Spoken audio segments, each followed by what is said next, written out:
जो तेल लगाना है और गर्म पानी की सिकाई है, हाँ, ये दोनों चीजें जब आप करते हैं तो आपके अराउंड उस एरिया में आपकी ब्लड सप्लाई बढ़ती है, ब्लड का संचार बढ़ता है।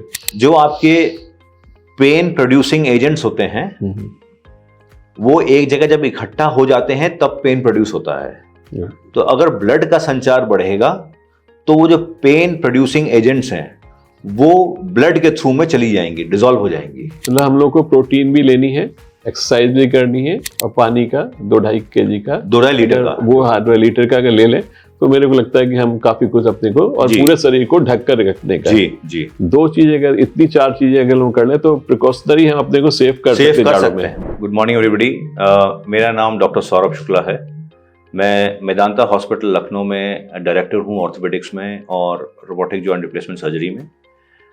मेरा लगभग 25 साल का एक्सपीरियंस है जॉइंट रिप्लेसमेंट में। लेकिन आज हम लोग एक अलग विषय में बात करेंगे जो सारे के सारे कॉमन लोगों को जो है ये इन्वॉल्व करता है।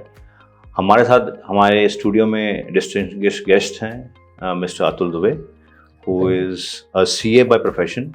लेकिन सरप्राइज इन्होंने लेट अवेकनिंग की वजह से जब इन्होंने देखा कि अपने आसपास के जो एरिया हैं, जो आशियाना में रहते हैं, वहाँ उन्होंने देखा कि 55 इयर्स एंड अबव के जो लोग हैं, जो लोग अक्सर अकेले रहते हैं और उनका कोई सपोर्ट करने वाला नहीं होता है, वहाँ उन्होंने एक सपोर्ट ग्रुप बनाया है उन सीनियर सिटीजन्स के लिए, जो लोग उन सिटीजन्स को एडुकेट करते हैं और उनके फर्स्ट एड में और इमरजेंसी केयर में उनके मदद के लिए आते हैं। आज इनकी पॉपुलैरिटी इतनी है कि लगभग 2200 फैमिलीज और 2200 मेंबर्स उस एरिया के इनके सेकेंड इनिंग ग्रुप के साथ जुड़े हुए हैं। So I welcome mister Dubey as the president. And हम लोग आज आपस में बात करेंगे कॉमन जॉइंट पेन्स या कॉमन बोन पेन्स या बोन हेल्थ जो खास तौर से विंटर्स पे उभरते हैं। So welcome to our studio and welcome to the hospital. तो कन्वर्सेशन स्टार्ट करें। पहला क्वेश्चन मैं बस चाहूँगा कि आपने ये profession how did you change, आपने जो है सीए से इस प्रोफेशन में कैसे आपने एंटर किया, because it's a very unusual profession as such. मैं एक्चुअली मेरे को 36 साल हो गए प्रोफेशन में, खत्म बंद तो नहीं किया है, इनकम कर दिया है एक्चुअली। कभी कभी दिमाग में आता है ना कि एक स्टेज पे आने के बाद फिर समाज को कुछ लौटाना की भी जरूरत होती है। अगर कमाया तो अर्न किया, कुछ वापस करने का है। तो मेरे को लगा इससे अच्छा कोई माध्यम नहीं है कि वरिष्ठ नागरिक में, मैं भी 5 साल 8 साल बाद होने वाला था उससे, अब तो मैं भी खुद ही वरिष्ठ नागरिक हो गया हूँ, कि उनकी कुछ मदद की जाए। इस बहाने कम से कम एक समाज में लेसन भी जाएगा कि कुछ ना कुछ वापस हर आदमी को जिंदगी में करना ही है। तो हम लोग, आप चूंकि आपका एक्सपोजर बहुत ज़्यादा है अपने कम्युनिटी में, तो आप जॉइंट पेन्स को लेके आपके दिमाग में सवाल होंगे। मैं एक्चुअली क्या है ना, मैं यही देखता हूँ सीनियर सिटीजन से मेरा काफ़ी लगाव रहा। जाड़े के दिनों में नीट पेन्स बहुत लोगों के पास होने लगता है। कभी आवाज़ घुटनों में आने लगती है, कट कट की आवाज़ लोग कहेंगे। कभी वो लड़खड़ा के चलने लगते हैं कि एक बैलेंस नहीं हो रहा है, एक बैलेंस से दूसरे बैलेंस पैर पे जा रहा है। कोई कहता है इनका ग्रीस खत्म हो गया है, कोई कहता है इनका तेल खत्म हो गया है। तो मेरा आपसे यही पूछना था कि किस स्टेज पे डॉक्टर के पास जाएं, क्या करना चाहिए, कब ऑपरेशन का सही समय होता है इन लोगों का, क्या एक पैर का ऑपरेशन कराने के बाद दूसरे की आवश्यकता होती है, क्या दोनों को एक साथ कराना चाहिए, ऐसी बहुत सी चीजें हैं। तो मैं चाहूँगा इन चीज़ों पे वरिष्ठ नागरिक के सोचते हुए आप बताइए, जनरल पेशेंट के तौर पर मत सोचिएगा, क्योंकि उनका वरिष्ठ नागरिक का तरीका जीने का अलग होता है और उसका जीने का, क्योंकि रिकवरी थोड़ा हम लोग की स्लो होती है, उनकी फास्ट रहती है यंग जनरेशन की। तो उसमें मैं सोचिए कि हमें पेन हो तो बिना डॉक्टर के जाए घर पे क्या ट्रीटमेंट कर लें, या डॉक्टर के पास जाना है तो किस स्टेज पे जाना चाहिए, ऑपरेशन की स्टेज कब होती है, और क्या सावधानियां बरतें हैं जो जाड़े में हम अपने को सेफ कर लें, शायद छोटे मोटे प्रिकॉशन से, कि उनको सुविधा हो जाए। तो पहले ये जानना जरूरी है कि जाड़ों में जोड़ का पेन होता क्यों है। हाँ जी। सबसे बड़ा कारण ये होता है कि जाड़ों में आपके एटमॉस्फेरिक जो बैरोमेट्रिक प्रेशर होता है उसमें चेंज आता है, तो जो बैरोमेट्रिक प्रेशर है वो कम हो जाता है। इसके वजह से जो है जो जॉइंट्स और स्किन जो होते हैं वो ज़रा सेंसिटिव हो जाते हैं। नंबर एक कारण ये है। दूसरा कारण ये होता है कि जाड़ों में, गर्मियों में लोग एक्सरसाइज के लिए, घूमने घामने के लिए बाहर निकलते हैं, जाड़ों में आम तौर से वो घर में ही रह जाते हैं। बिल्कुल। नंबर दूसरा कारण ये है। नंबर तीसरा कारण ये होता है कि जाड़ों में जनरली क्या होता है, गर्मियों में हम लोग अपने आप को हाइड्रेट अच्छा करके रखते हैं। जाड़ों में जो है हम लोग को प्यास कम लगती है, इसलिए ग्रेजुअली हम लोग को समझ में नहीं आता है कि बॉडी ग्रेजुअली डिहाइड्रेट हो जाती है। जब बॉडी में डिहाइड्रेशन होता है तो उसका असर जॉइंट्स में भी आता है और मसल में भी आता है। तो जॉइंट्स का सेंसिटिव होना, एक्सरसाइज का कम होना, बिल्कुल, मसल्स में पानी की कमी, जॉइंट्स में पानी की कमी और old age, progressing old age, ये सारे के सारे कारण ही होते हैं कि आपको जो है जाड़ों में पेन आपको ज्यादा महसूस होता है एज कंपेयर टू समर्स। जाड़े में तो वैसे ही प्यास कम लगती है, तो क्या करेंगे उसके लिए, क्या ऑल्टरनेटिव? मुझे ये जो एक हेल्दी रूल है कि आप बॉडी की एक सर्टेन रिक्वायरमेंट होती है पानी की, वो चाहे जाड़े हो चाहे गर्मी हो। ठीक है। लगभग ये कहा जाता है कि 2000 से 2200 ml पानी आपको किसी ना किसी फॉर्म में आपको शरीर में जरूरत है। 2000 का 2 से 3 लीटर, 2 से 2.5 लीटर। जब मैं यूएस गया था तो मैंने वहां एग्जाम्पल देखा था, मैं टहल रहा था तो उसमें एक बोर्ड लिखा हुआ था कि जब आपको प्यास लगे तब जरूरत नहीं होती पानी की, उससे कई घंटे पहले जो है आपको पानी की जरूरत होती है। हम लोग जाड़ों में या नॉर्मली पानी कब पीते हैं, हम लोग पानी तब पीते हैं जब हमको प्यास लगती है, हमारा मुंह सूखता है। वो वो धारणा गलत है। हम लोग को कम से कम अगर 1 से 1.5 गिलास पानी, अगर हम लोग जिस समय हम लोग जगे रहते हैं, सुबह से लेकर शाम के 7 बजे तक अगर जगे रहते हैं, और अगर हम लोग अगर पानी का अगर नियम पूर्वक सेवन करते रहें, तो ये जो प्रॉब्लम है, मसल्स की जो प्रॉब्लम है, ये जो बोन की प्रॉब्लम है, वो सिंपल तरीके से कम हो सकती है। दूसरा, आपने पूछा कि होम मेड रेमेडी क्या हो सकता है पानी पीने के अलावा।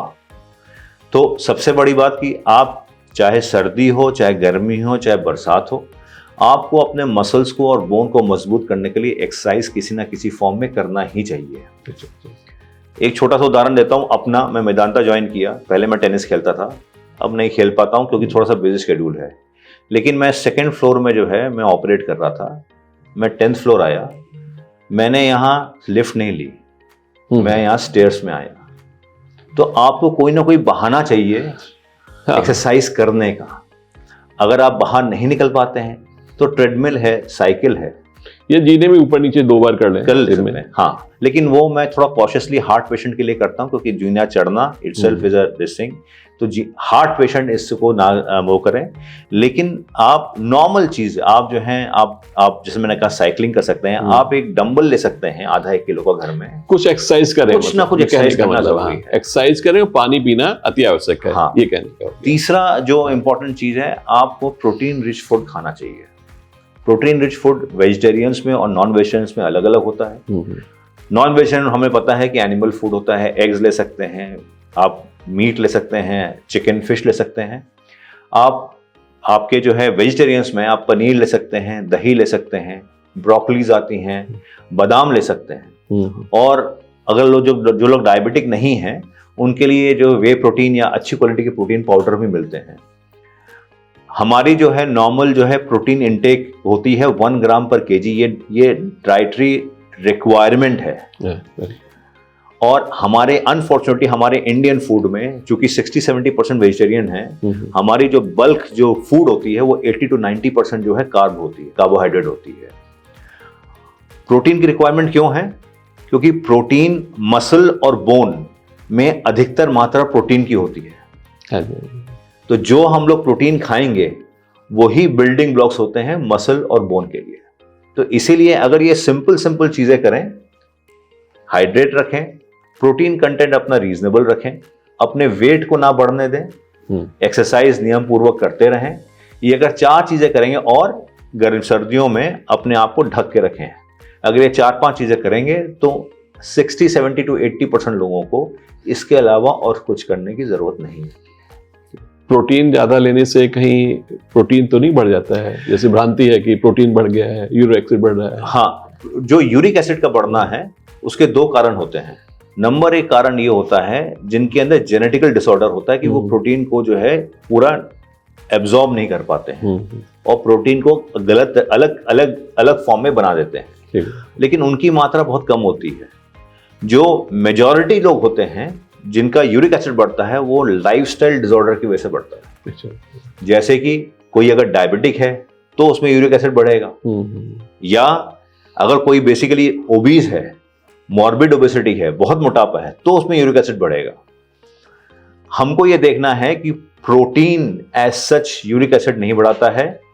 आप जो कार्बोहाइड्रेट एक्सेस लेते हैं वो बॉडी में फैट में कन्वर्ट होता है, और जब वो फैट बनता है तो वो जो बेसिकली एक्सेस यूरिक एसिड के फॉर्म में आपको कन्वर्ट हो जाता है। ठीक है। जो आपको जिनके अंदर यूरिक एसिड की प्रॉब्लम है उनको 4 या 5 चीजें अवॉइड करनी चाहिए खाने के लिए। वो है रेड मीट, वो है मटर, मशरूम, स्पिनच, अल्कोहल और टमाटर। ठीक है। ये 5 चीजें अवॉइड, इसके अलावा आप सब कुछ खा सकते हैं। आप लीन मीट खा सकते हैं, आप एग वाइट ले सकते हैं, आप पनीर ले सकते हैं, आप दाल ले सकते हैं। बहुत लोग दाल बंद कर देते हैं जब उनका यूरिक एसिड बड़ा होता है। वो सरप्राइजिंग है। दाल इटसेल्फ जो है प्रोटीन आपका बढ़ाता नहीं, यूरिक एसिड जो है आपको नहीं बढ़ाता है। तो यूरिक एसिड के कारण हमारे जो पॉपुलेशन में because of higher carbohydrate intake and because of higher weight, इसके वजह से ज्यादा है। मतलब हम लोग को प्रोटीन भी लेनी है, एक्सरसाइज भी करनी है, और पानी का 2-2.5 kg का, 2-2.5 लीटर का, वो 2 लीटर का अगर ले लें तो मेरे को लगता है कि हम काफी कुछ अपने को और पूरे शरीर को ढक कर रखने का। जी। 2 चीजें अगर, इतनी 4 चीजें अगर हम कर लें तो प्रिकॉशनरी हम अपने को सेव कर सकते हैं। बिल्कुल कर सकते हैं। उसके बाद फिर होता है अगर दर्द, तो हमें क्या इलाज करना है? दर्द है तो घर में गर्म पानी की सिकाई, आप मालिश। हाँ, नहीं, जैसे अपने पैरों में लोग कहते हैं ग्रीस कम हो जा रहा है जी, तो क्या उसका तेल मालिश करने लगते हैं हम लोग जाड़े के टाइम पे जी। लोग कहते हैं इंजेक्ट करवा लीजिए। कुछ लोग ऐसे जो आते हैं आर पे, जो फेक क्वैक टाइप के डॉक्टर्स होते हैं, वो कहते हैं कि इंजेक्शन से भी सही। तो क्या ये वास्तव में होता है? देखिए, ऐसा है कि या तेल लगाने से फायदा भी है, या हम अंदर से तेल लगाते रहते हैं? देखिए, मैं मतलब 1 by 1 लेते हैं। जो तेल लगाना है और गर्म पानी की सिकाई है, हाँ, ये दोनों चीजें जब आप करते हैं तो आपके अराउंड उस एरिया में आपकी ब्लड सप्लाई बढ़ती है, ब्लड का संचार बढ़ता है। जो आपके पेन प्रोड्यूसिंग एजेंट्स होते हैं वो एक जगह जब इकट्ठा हो जाते हैं तब पेन प्रोड्यूस होता है। तो अगर ब्लड का संचार बढ़ेगा तो वो जो पेन प्रोड्यूसिंग एजेंट्स हैं वो ब्लड के थ्रू में चली जाएंगी, डिसॉल्व हो जाएंगी। तो इसीलिए जो है आपके ये जो इसमें एक लॉजिक है कि आप गर्म पानी की सिकाई और किसी तरह के तेल का जो है आप जो है उसमें मालिश कर सकते हैं। अब आते हैं इंजेक्शन का रोल। इंजेक्शन का रोल जो है, आजकल 3 किस्म के इंजेक्शन आते हैं। हाँ, नंबर 1 इंजेक्शन होता है नॉर्मल इंजेक्शन होता है जिसको हम लोग स्टेरॉइड कहते हैं। नंबर 2 इंजेक्शन होता है जो ग्रीस को बढ़ाने वाला इंजेक्शन होता है। और नंबर 3 इंजेक्शन होता है जो आजकल बहुत कॉमन है, पीआरपी कहते हैं, जो आपके ब्लड से लेके वो एक स्पेशल मशीन में सेंट्रीफ्यूज करके आपके नी में इंजेक्ट करते हैं। जो सबसे आसान और सबसे सेफ, खास तौर से उन पेशेंट जो नॉर्मल शुगर के होते हैं, वो एक स्टेरॉइड इंजेक्शन होता है।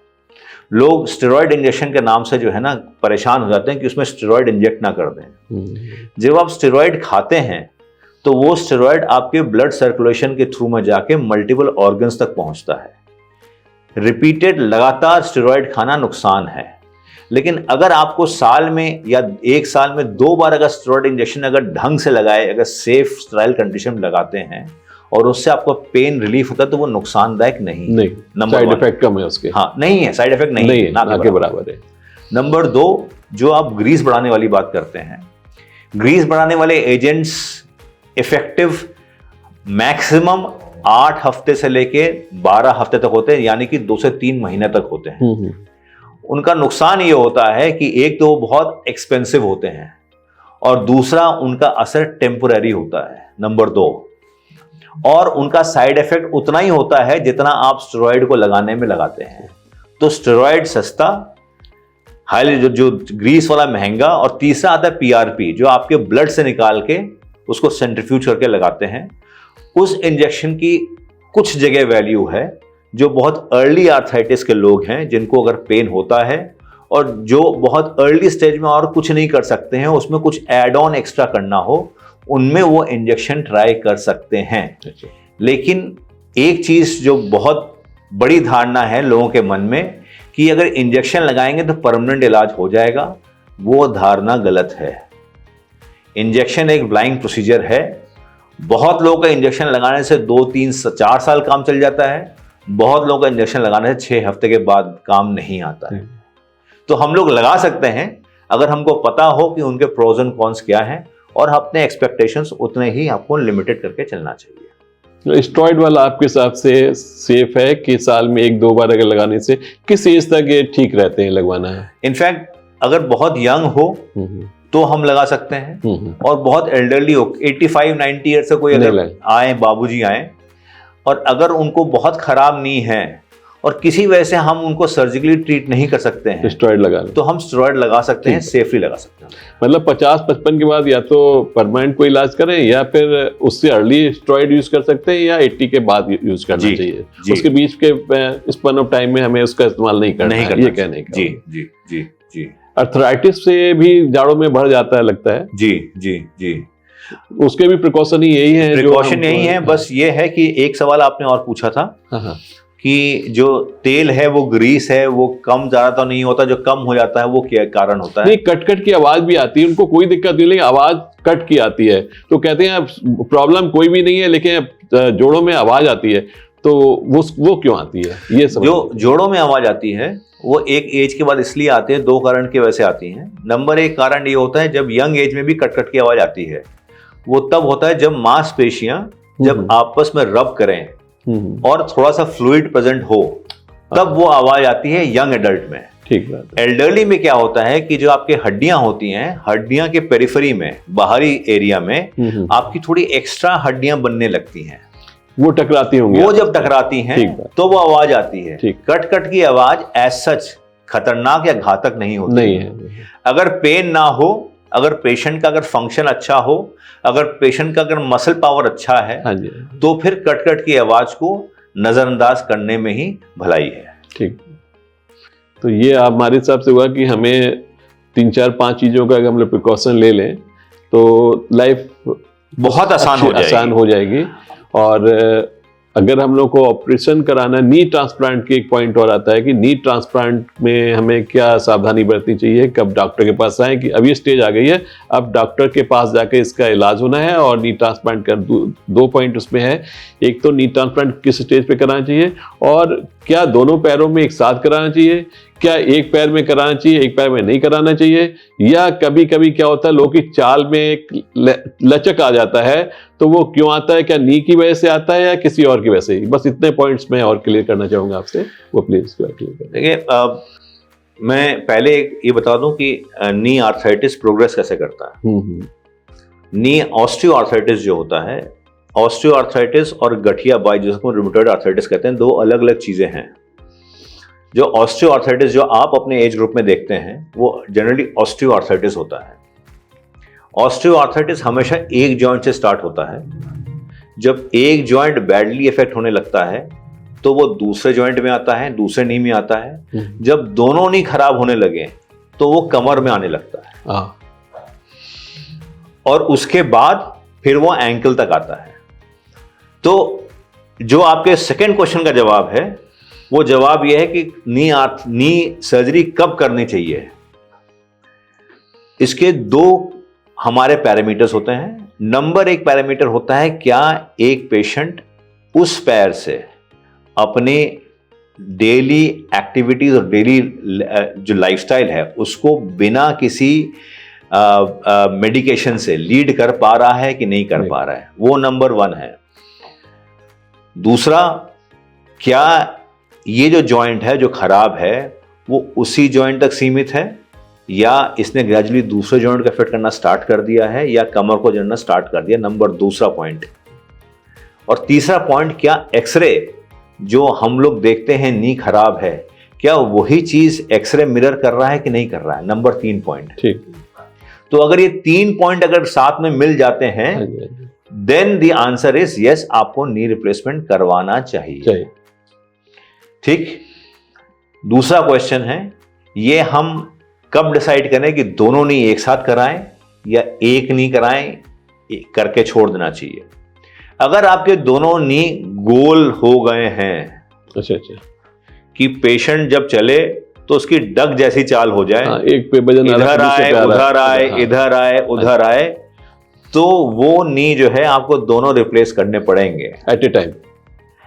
उसमें एक राइडर है कि अगर आप 70-75 इयर्स के अबव हैं और अगर आपको दूसरी लाइफस्टाइल प्रॉब्लम है जैसे डायबिटीज, खासतौर से अनकंट्रोल्ड, अगर आपको ब्लड प्रेशर है, बहुत लोगों को हार्ट की प्रॉब्लम होती है, थायराइड की प्रॉब्लम होती है और ओबेसिटी की प्रॉब्लम होती है। ठीक। अगर ये प्रॉब्लम ज्यादा प्रेवलेंट है तो मेरा मंत्र है कि मैं पहले एक नी करूंगा, उसको मैं स्ट्रेंथन करूंगा और उसके बाद मैं सेकेंड नी ऑपरेट करूंगा। ठीक। और ये interval lies anyway between 4 weeks to 3 months। ये डिपेंड करता है कि पेशेंट के मसल पावर कितनी ज्यादा स्ट्रांग हो सकती है कि जिस नी में ऑपरेट किया उसको वो जो भार उठा ले। अगर कोई यंगर पेशेंट है, अगर कोई 70 इयर्स का है भी लेकिन वो अपनी एक्टिविटी ऑफ डेली लेवल अच्छा करता है और उसको कोई लाइफस्टाइल मेजर प्रॉब्लम्स नहीं है और डायबिटीज अंडर कंट्रोल है, उसको हम लोग जो है एक हॉस्पिटल सेटिंग में दोनों नहीं रिप्लेस कर सकते हैं। अच्छा। तो ये कस्टमाइज्ड है, डिपेंड करता है कि पर्सन को देखिए, पर्सन टू पर्सन वेरी करता है। किसी का शुगर बढ़ा हुआ है तो नेचुरली आप सोचेंगे अभी कर लें, फिर कुछ दिनों बाद दूसरे कर लें, है ना। दूसरा पैरामीटर ये है कि आपके मसल्स कितने स्ट्रांग हैं। अगर कोई पेशेंट, जब यही क्लिनिकल एग्जामिनेशन होता है, जब पेशेंट चेयर से उठता है तो उसको चेयर से ऊपर उठने में कितना एफर्ट लगता है वो भी डिटरमिन करता है। क्योंकि चेयर से ऊपर उठने के लिए आपके लेग के मसल स्ट्रांग होने चाहिए। अगर लेग के मसल बहुत वीक हैं और आपने दोनों ऑपरेट कर लिए तो उसके चांसेस ऑफ फॉलिंग ज्यादा बढ़ते हैं। ठीक। तो again it's a customised thing. आपको पेशेंट देख के, ना केवल एक्सरे बल्कि पेशेंट देख के जज बनाना पड़ता है कि आपको ऑपरेशन कब करना है और 2 करने हैं कि 1 करने और किस स्टेज में करने हैं। बहुत बहुत शुक्रिया आपका, आज आपने सारी भ्रांतियां निकाली और बहुत सजेशन दिए कि एक सीनियर सिटीजन्स के लिए आवश्यक है अगर नी से जाड़े में प्रिकॉशन लेना तो रिपीट करना होगा आपके माध्यम से कि हमें अपने कपड़े पूरे पहनने हैं, एक्सरसाइज करनी है, प्रोटीन लेना है और पानी का इंटेक्ट 2 लीटर से 2.5 लीटर के आसपास लेना है। तो इससे तो अपने को सेफ तो कर ही सकते हैं। डॉक्टर साहब, ये अच्छी चीज़ बताई आपने। और नी ट्रांसप्लांट के बारे में या जो आपने और जानकारी दी उसके लिए बहुत बहुत शुक्रिया। अतुल जी आए और उनका जो है बहुत बहुत धन्यवाद कि उन्होंने अपने माध्यम से हमारा जो मैसेज है वो उन्होंने जो है अपने लाइफ मेंबर्स को पहुंचाएंगे कि जो है कि नी का जॉइंट का ट्रीटमेंट विंटर्स में या सर्दियों में कैसा हो, कब हम लोग जो हैं घर में रह के इलाज कर सकते हैं, जो हम लोग कॉमन मेथड्स हैं इंजेक्शन, उनका उपयोग कितना है, कुछ भ्रांतियां हैं इंजेक्शन के बारे में, वो हम लोग ने हमने आज जो है डिस्कस किया। और फाइनली नी रिप्लेसमेंट के बारे में हमने कॉमन चीज़ें देखी कि कब नी रिप्लेसमेंट दोनों कराना चाहिए, एक कराना चाहिए, कब सेफ रहता है, कब नहीं सेफ रहता है। आशा करते हैं कि ये मैसेज आप जो हैं सुनेंगे और ये आपके फ्यूचर डिसीजंस में आपको और आपके परिवार के काम आएंगे। धन्यवाद। Thank you.